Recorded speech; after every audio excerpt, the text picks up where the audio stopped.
17 de outubro de 2022.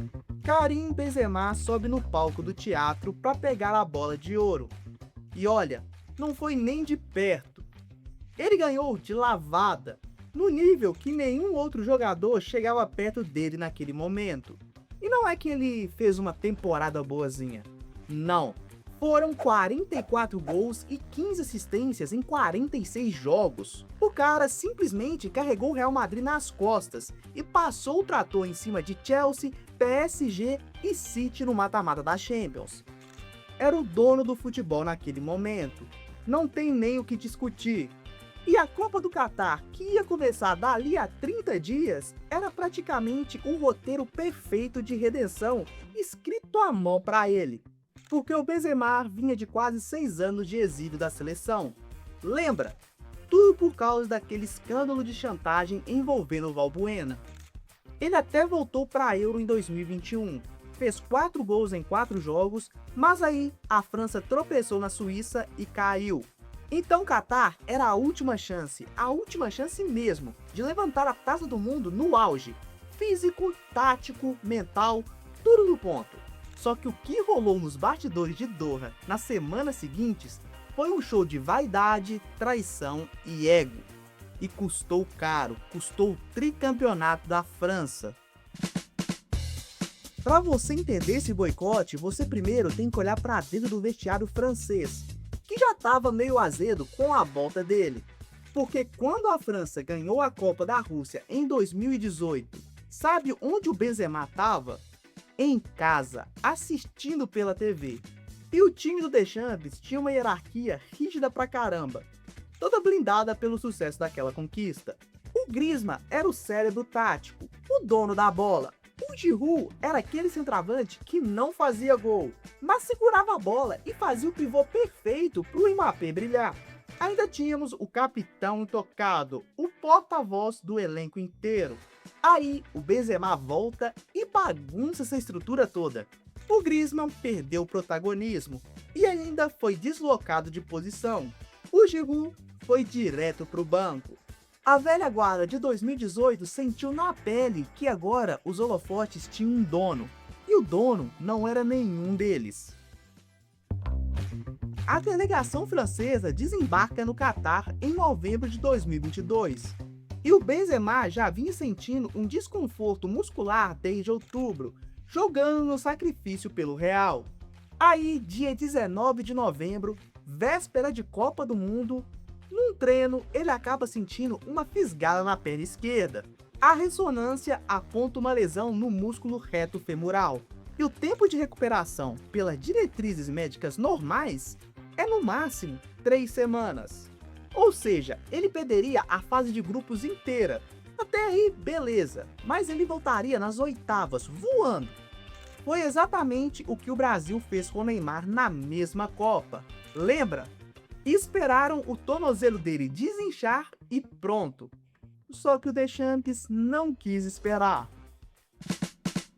Naquela mesma noite, lá pela meia-noite, o médico da seleção, o Franck Legal, e o Deschamps batem na porta do quarto do Benzema. E segundo a imprensa francesa, o Deschamps ficou ali, calado, parado num canto do quarto. Quem deu a sentença foi o médico. Sinto muito, Karim, mas você tem que ir embora.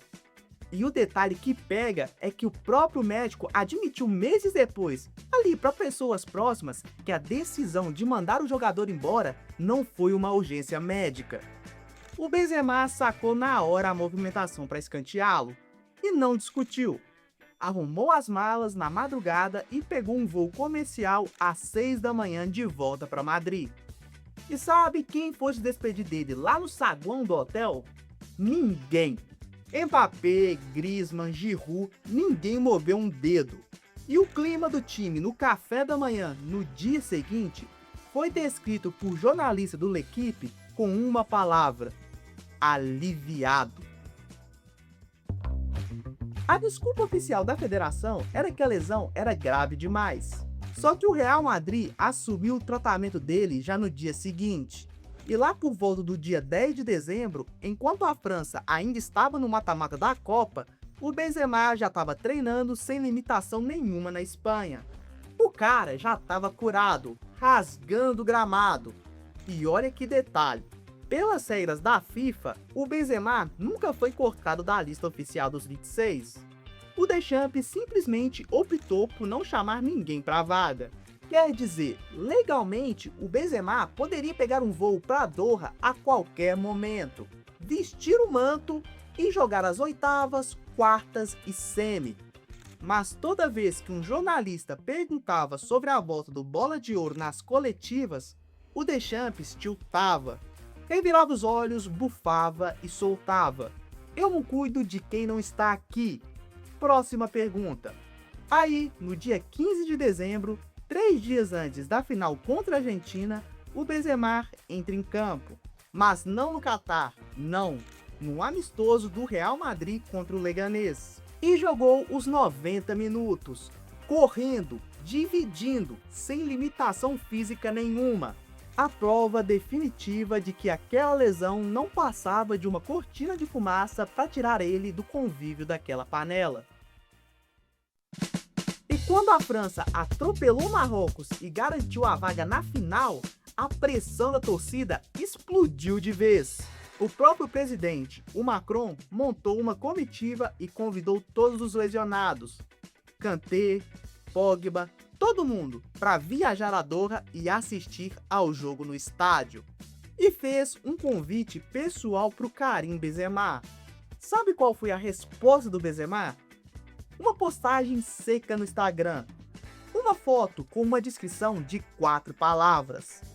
Isso não me interessa. Não viajou, não gravou vídeo de apoio e ainda apagou qualquer menção à seleção das redes dele na véspera da final. E o resultado a gente já conhece. A França fez um primeiro tempo patético contra a Argentina. Não acertou um chute no gol do Dibu Martínez, até os 80 minutos. O Giroud saiu antes do intervalo porque não conseguia nem dominar uma bola. E lá no banco, o Deschamps olhava para o lado e via Kolo Muani e Thuram, enquanto o melhor do mundo estava no sofá, deitado, assistindo o desastre lá em Madrid. E olha a ironia, menos de 24 horas depois da Argentina levantar a taça, no dia 19 de dezembro, o Benzema fez 35 anos. E ele usou o próprio aniversário para postar uma foto com a camisa da seleção e decretar o fim da linha. E o texto dizia: "Eu fiz os esforços e os erros necessários para estar onde estou. E tenho orgulho disso. Escrevi a minha história. E a nossa está terminando." E poucos meses depois, alguns pilares daquela panela do Deschamps também penduraram as chuteiras pela seleção.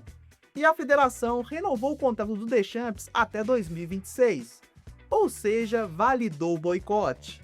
E o futebol perdeu a chance de ver um dos maiores camisa 9 da história, no auge, disputando o maior troféu do esporte. Tudo porque o ego de um vestiário não aguentou o brilho de uma pessoa que naquele momento estava voando mais que todos.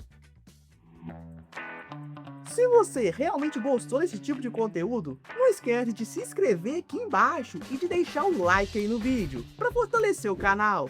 E a gente se vê no próximo vídeo. Valeu, falou e até lá!